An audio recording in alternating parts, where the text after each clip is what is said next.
Madame, Monsieur, bonjour. Merci de nous retrouver pour l'invité de la matinale.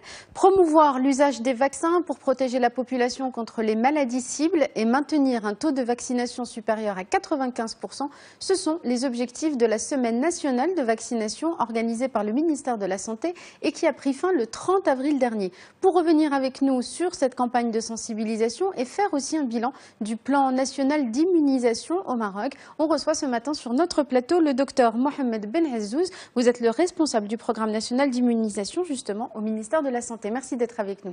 Merci à vous. Merci d'inviter le ministère de la Santé pour parler de la vaccination au Maroc. C'est un plaisir. Alors, j'évoquais cette semaine qui a donc pris fin le 30 avril.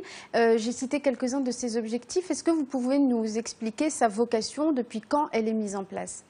Ok. Alors, concernant la Semaine nationale de vaccination, c'est une semaine qui est inscrite dans le cadre de la célébration mondiale de la vaccination. Donc, le monde, à travers l'Organisation mondiale de la santé, célèbre chaque année, dans la dernière semaine de mois d'avril, la semaine mondiale de la vaccination. Et le Maroc s'inscrit dans cette semaine, eu égard aux autres pays du monde.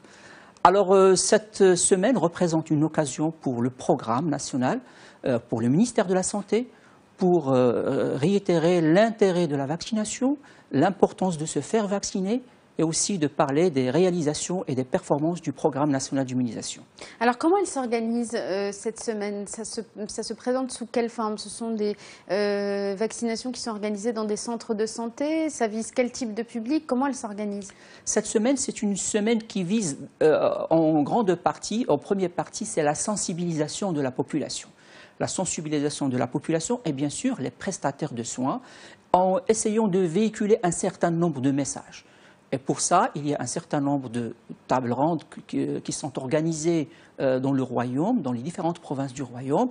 Il y a des sessions de sensibilisation des parents et des familles, soit dans les centres de santé, soit dans les établissements scolaires, pour parler de cette vaccination et pour aussi continuer l'effort qui a été entamé depuis plus d'une dizaine d'années au ministère de la Santé en termes de l'évolution de la vaccination. Alors, est-ce qu'il y a des endroits ou des publics qui sont encore, qu'on a encore besoin de sensibiliser sur ce sujet ?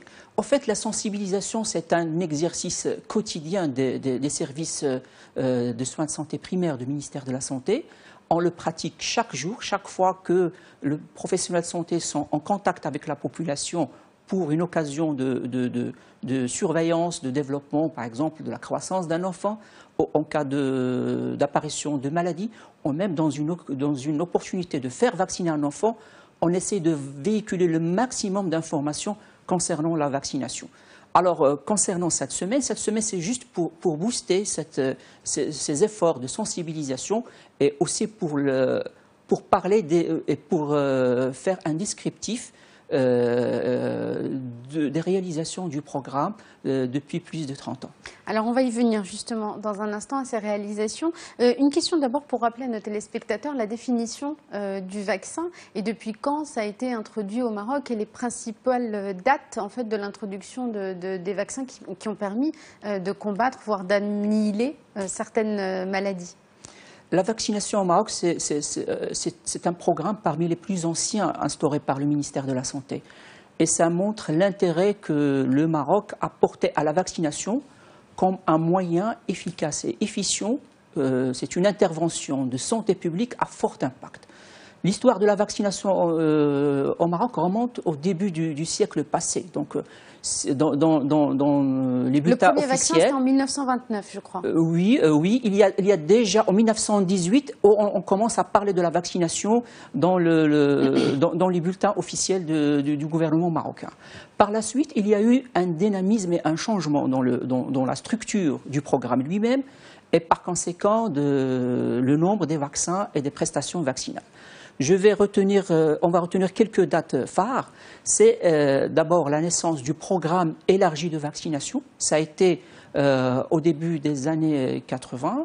Par la suite, il y a eu la restructuration de ce programme élargi en programme national d'immunisation. Cette année, on fête 30 ans de ce programme. Donc, il a vu sa restructuration en 1987. Ça fait 30 ans que ce programme est là. Et c'est un programme qui vise la vaccination et l'immunisation de la population marocaine, soit en milieu urbain, soit en milieu rural, en utilisant un certain nombre de plusieurs stratégies d'intervention.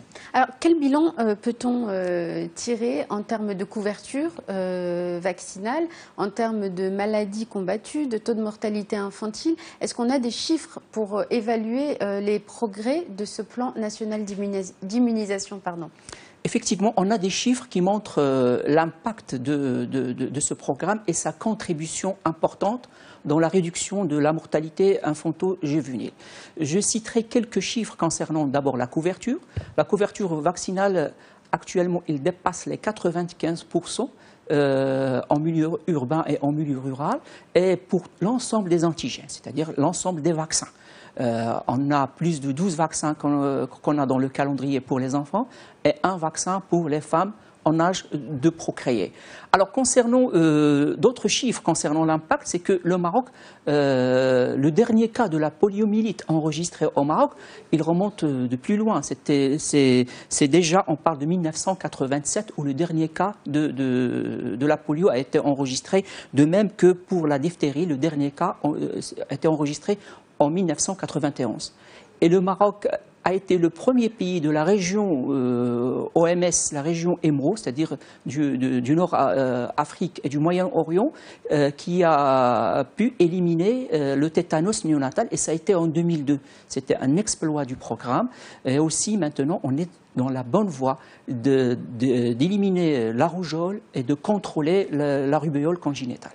Donc ça place le Maroc plutôt en bonne situation par rapport au niveau mondial concernant notamment ce taux de vaccination?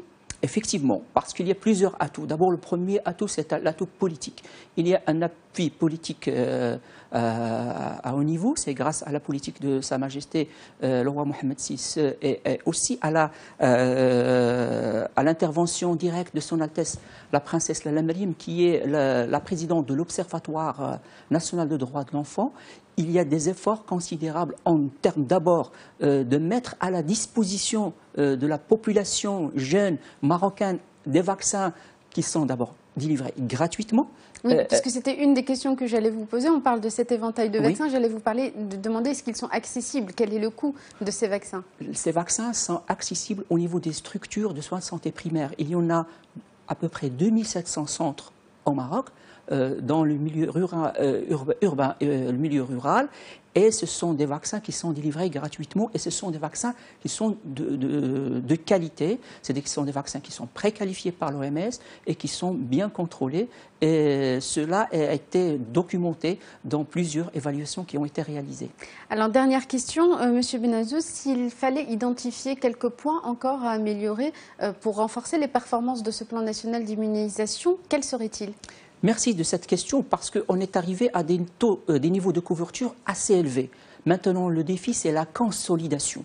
Et la consolidation, ça nécessite d'abord ce genre d'événements, des semaines de sensibilisation pour ne pas cesser de se faire vacciner, pour dire oh, on est arrivé à un taux de couverture important, donc c'est plus important comme auparavant de faire vacciner son enfant. Non, il faut continuer à faire vacciner ses enfants.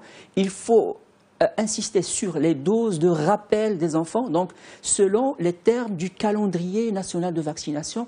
Juste, j'ouvre une parenthèse, ce calendrier, il est mis en place par un comité national technique et scientifique consultatif de vaccination qui est composé d'experts nationaux, et c'est celle qui décide de la politique vaccinale, quel vaccin, à quel âge. Alors mon message principal, c'est la consolidation des acquis, continuer à faire vacciner les enfants. La vaccination représente un bouclier contre un certain nombre de mortalités, de morbidités et d'handicaps aussi.